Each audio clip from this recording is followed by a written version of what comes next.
17 বছর ধরে বিয়ে করলে আমি অনেক একটা ফল পাবো না। শুনলাম থাইল্যান্ড থেকে বলে একটা সিরা বাবা আইছে। চলো সিরা বাবার কাছে যাই। চলো যাই।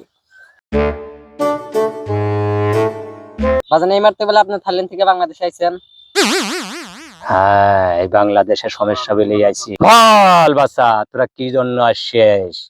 বাবা দুঃখের বিষয় আর কি কমু, 17 বছর ধরে বিয়ে করছি আন্তরিক চাল পাল হইলো না। এই লিয়ে কত কবিরাজের কাছে গেলাম, কবিরাজ কিছু পাই না। তুই এই শিরা বাবার কাছে আইসিস, সব সমাধান ঠিক হয়ে যাবে। 17 বছর ধরে বিয়ে করছি বাজানে, আমি তো আজ পর্যন্ত বাচ্চার মুখ দেখলাম না। হবে, তুই এই শিরা বাবার কাছে আছিস, তোর সব সমস্যা সমাধান হয়ে যাবে। কিছু বাজান হাতিয়ে মাতিয়ে দেই। না, আমি কোনো ভালো টাকা লই না। আমার কাজ কাম শুধুই শিরা। তা আপনি কি খান বাজান? আমি খাই বাছা শিরা রুটি ছাড়া আর আমি কোনো কিছু খাই না।